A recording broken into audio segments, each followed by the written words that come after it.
Doctor बाबा साहब अम्बेडकर ने सामूहिक तौर पर इस देश के विधान को बनाई थी।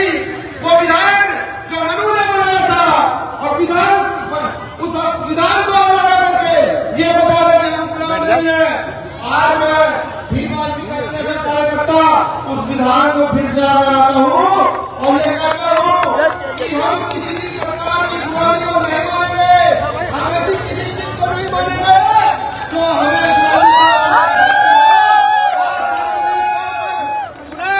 इस मनुस्मृति नाम की किताब को पूरे में आगे बढ़ाता हूँ। हमारे साथियों, ये तो मेरा आक्रोश था जो आपने देखा। अब वो बात जो हकीकत में होनी चाहिए, वो बात जो बात भारत के प्रत्येक नागरिक को समझनी चाहिए, वो बात जो इस देश की महिलाओं को, पुरुषों को, दलितों को, पिछड़ों को समझनी चाहिए। मैं आपको याद कराऊंगा 26 जनवरी 1950 का दिन जब डॉक्टर बाबा साहब अम्बेडकर आप सबके हाथ में कलम सबके चले गए, आप सबके तन पर से कपड़े डालकर चले गए, आप सबके घरों में आजादी देकर चले गए, इन महिलाओं को उनका अधिकार देकर चले गए। 26 जनवरी 1950 के 50 मिनट के बाबा साहब अम्बेडकर ने इस देश में संविधान लागू कराया और संविधान लागू कराने के बाद एक व्यवस्था दी थी, जिस व्यवस्था के अंदर आपके हक अधिकार नीट करके जब ये कहा था कि अपनी संख्या के आधार पर इकट्ठे होना, अगर मजदूर किसान ज्यादा तो इकट्ठे होकर के मजदूर किसानों का राज स्थापित करना, अगर दलित पिछड़े इकट्ठे किया जाते हैं तो इकट्ठे होकर के इस देश में अपना राज स्थापित करना। लेकिन ऐसा नहीं हुआ, ऐसा नहीं हुआ। दूसरे लोगों ने फिर अपना राज स्थापित किया और अपने अनुसार संविधान को तोड़ मरोड़ करके फिर से विधान को बदलने का काम किया, फिर से विधान को बदलने का काम किया। हम सोते रहे, हमने समझा नहीं, आज समझने का समय आ गया। अगर आप ये सोचते हो कि आपका बच्चा अच्छे स्कूल में पढ़ जाए, सिर्फ सोच के बाद आपकी सोच में रह जाएगी। यहाँ तो खड़े पुलिस के कर्मचारी हैं, यहाँ तो खड़े दुकानों पर लोग मेरे सुन रहे हैं, यहाँ तो बड़ी बड़ी दुकानें हैं, अधिकारी कर्मचारी हैं, उनके बच्चे भी अच्छे स्कूल में भारत में शिक्षा ग्रहण नहीं कर सकते, क्योंकि भारत की शिक्षा नीति ऐसी हो गई है कि अगर आपका बच्चा किसी मंदिर के बच्चे के साथ पढ़ गया तो वहां पर एकदम से जाति का, धर्म का और पैसे का फैक्टर बीच में आ जाए। क्या आप नहीं जानते शिक्षा में आपका बच्चा, विधायक का बच्चा, डीएम का बच्चा, एमपी का बच्चा एक जैसे स्कूल में पढ़ जाए, मजदूर का बच्चा, किसान का बच्चा एक जैसे स्कूल में पढ़ जाए? क्या आप ये नहीं चाहते? ये अगर चाहते हो, ये अगर चाहते हो तो एक ही चीज कर सकते हैं, इस देश का संविधान और संविधान में लिखित लोकतंत्र का अधिकार, उस लोकतंत्र में आपके वोट की ताकत इस काम को कर सकते, वरना दूसरी कोई ताकत नहीं उस काम को कर। आपने देखा होगा कि जब बुखार का सीजन चलता है तो बुखार जब होता है तो प्राइवेट हॉस्पिटल में जाते हो, 50,000 रुपए में आपके बच्चे का इलाज होता है। आप ब्याज करो, जेवर बेचो, जमीन बेचो, उस 50,000 रुपए में आपके बच्चे का इलाज किया जाए। लेकिन क्या आप नहीं चाहते कि एक जैसे हॉस्पिटल हो जाए कि अगर बुखार हो जाए तो एक खाट पर डीएम पड़ा हुआ इलाज करवा रहा हो, एक पलंग पर मजदूर इलाज करा रहा हो, एक पलंग पर किसान इलाज करा रहा हो? ये आप नहीं चाहते? क्या आप नहीं चाहते कि आपके तेल, आपके घर में जो हानि है उसमें तेल चल रहा है जिसकी कीमत आप 150 से 200 रुपए किलो है, उसकी कीमत आधी हो रही है? आप नहीं चाहते कि आपके घर में सुख सुविधाएं पैदा हो? आप नहीं चाहते किसान का गन्ना, अनाज, चना अच्छी कीमत पर बिके?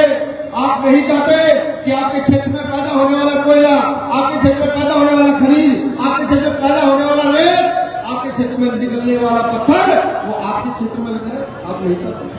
और अगर नहीं चाहते तो मनु की औलादों को नारी देकर रखो, कोई फर्क नहीं पड़ता, ये बलात्कार हत्या लगातार चलते रहेंगे। और अगर चाहते हो व्यवस्था बदले तो अपने वोट का सही प्रयोग करना सीख लो। इस वोट को नीले झंडे के नीचे दे आओ, इस वोट को बाबा साहब अम्बेडकर के अनुयायी को देना शुरू कर दो। ये भी देखना पड़ेगा कौन बाबा साहब अम्बेडकर का असली अनुयायी।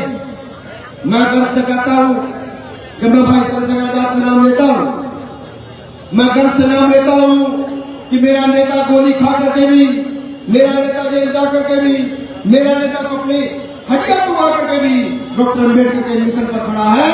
हर गरीब, गुरबे, शोषित, वंचित की आवाज को संसद लोकसभा देने का काम करता है। गर्व से उसका नाम लेता हूँ। ऐसे ही नेता हमें पैदा होने की आवश्यकता है। अगर आप ये चाहते हैं कि ऐसा नेता पैदा हो तो अपने अंदर व्यवस्था को बदलने का काम करो।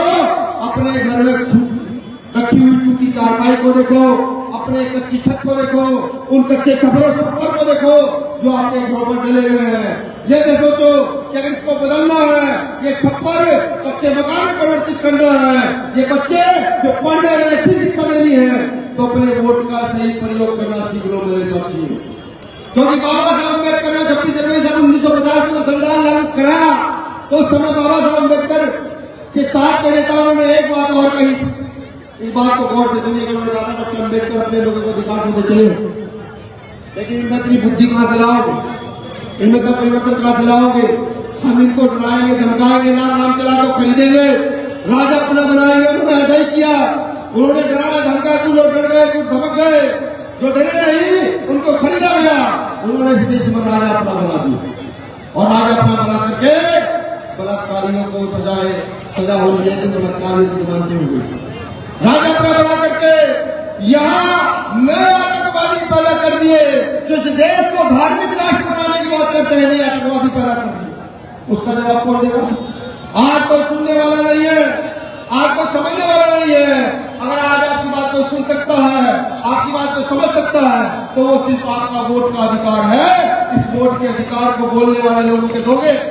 इस वोट के अधिकार को अगर आप दामन रखने से लोगों को दोगे, तो आपकी बात विधानसभा में बड़ी मजबूती से उठाई दी जाएगी।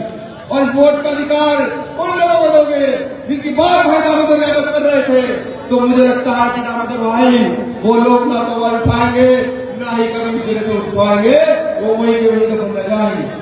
तो ये आपको सोचना है। मैं व्यापारियों से भी कहता हूं, मैं पूछता हूं आपसे कि सरकार जब से आई है, आखिर आपको क्या लाभ मिला? आपके व्यापार में कितनी गलती हुई? और तो और विदेश से व्यापार होने वाला था, उस तक पर रोक लगाई गई। आपके जीएसटी के नाम पर ज्यादा कितने टैक्स लगाए हैं? क्या कि आप क्या इस चक्कर में वोट देते रहेंगे कि नहीं भारतीय जनता पार्टी इस देश को हिंदू राष्ट्र स्थापित कर देगी? मैं चैलेंज से कहता हूं, क्षमता हो भारतीय जनता पार्टी में वो हिंदू राष्ट्र स्थापित करके दिखाए। क्योंकि संविधान का आर्टिकल 25 इसकी इजाजत नहीं देता, संविधान का आर्टिकल 26 इसकी इजाजत नहीं देता, संविधान का आर्टिकल 28 इसकी इजाजत नहीं देता, तो ये देश हिंदू राष्ट्र नहीं बन सकता। अगर कोई मुस्लिम मुस्लिम राष्ट्र बन जाए तो नहीं बन सकता। संविधान का ये सारे आर्टिकल की इजाजत नहीं देते। और मैं ये बात भी चीख चिल्ला कर कहता हूँ, जो लोग इस देश को धार्मिक राष्ट्र बनाना चाहते हैं, असलियत में इस देश की में सबसे बड़े देशद्रोही कोई है, तो धीरेन्द्र शास्त्री जैसे लोग इस देश में देशद्रोही है। बिल्कुल ऐसा देशद्रोही। अभी वर्मा जी की बात करके हमारे सीधे साथियों ने कही, लेकिन मैं आपसे पूछता हूँ कि अगर आपका एक बच्चा पढ़ लिख कर मुश्किल से कोई अधिकारी बन गया और उसने ये बताया कि भारत की जाति व्यवस्था खत्म कैसे हो, उसने ये कह दिया कि आपस में शादी विवाह होंगे तो हो सकता है कि जाति व्यवस्था खत्म हो, देश की तरक्की हो जाए, तो क्या कुछ गलत कर दिया? और अगर गलत नहीं कहा तो आप पहले कितने लोग हैं उसका साथ देने के लिए खड़े हुए? आप पहले कितने लोग हैं जो ये कहने के लिए खड़े हुए नहीं हम आपके साथ हैं वर्मा जी, गोली भी खानी पड़ी तो गोली खाने के लिए तैयार हैं। यही काम करना है। लोकतंत्र में सबसे बड़ी ताकत शुरू की है। अपनी संख्या बल दिखाओ और सरकार को नतमस्तक करके घुटने बुला दो।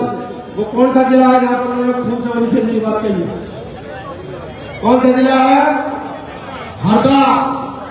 हरदा में उन्होंने ये कहा कि वो खून बहा करके अपना राज स्थापित करेंगे। अगला भीम आर्मी का पड़ाव होता है, मेरे सारे नेता तैयारी कर लेगा, पड़ाव होता है उनको उनकी औकात बताने के बाद बताएंगे, उनको ये भी समझाएंगे कि यार तलवार से नहीं वोट से आएगा, और अब मेरे लोग जाग चुके हैं। तुम खून छोड़ो, तुम्हें पानी बहाने लायक नहीं छोड़ोगे, खून तो बहुत दूर की बात है। उनको बताएंगे मेरे साथियों, सुधरने का समय है, जानने का समय है, पढ़ने का समय है, आगे बढ़ने का समय है। अगर आज हम चुप गए तो मुझे नहीं लगता कि कोई हमारी आवाज को बुलंद करने वाला है। मुझे नहीं लगता कि डॉक्टर अम्बेडकर द्वारा आए, मुझे नहीं लगता कि काशीराम साहब द्वारा आए।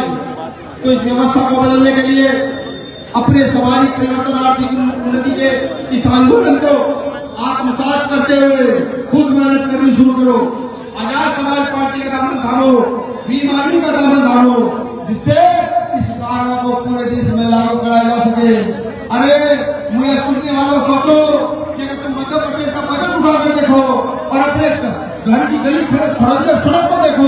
तो रात को अगर दौड़ घटा गुड़ा बात करेंगे तो अगर बजट में 100 रुपए आए होंगे तो आपकी गली में 10 पैसे तक नहीं लगे होंगे। अरे भारतीयों जागो, कब तक धर्म का नंबर में पड़े रहोगे? अरे एक बार शहीद आजम भगत सिंह को तो याद करो, जिसने 23 साल की उम्र में अपने आप को फांसी के फंदे में चढ़ाया था। एक बार खुदीराम बोस को तो याद करो, एक बार अल्लाह खान को तो याद करो, जिन्होंने इस देश के लिए खून की आजादी दी। समझो, आज हमें रण के चक्कर में फंसाया जा रहा है, आज हमें धर्म के चक्कर में फंसाया जा रहा है। धर्म और धर्म की जब बात आए तो उनको कहना, अगर रंग को पसंद हम करते हैं तो हम डॉक्टर का रंग पसंद करते हैं जो बिना जाति धर्म के इलाज पूरा कर देता है, और हम मास्टर का रंग पसंद करते हैं जो बिना जाति धर्म देख कर हमको शिक्षा देने का काम कर देता है। ये बता देना और ये भी बताना कि हम उम्मीद करते हैं, हम खुले मेरिया के लोग हैं, हम लड़ाई के लोग हैं, हमें लोग हैं, के लोग हैं, समता समानता के लिए जान भी देनी पड़ी तो हम लोग तैयार रहेंगे। ये बताने का समय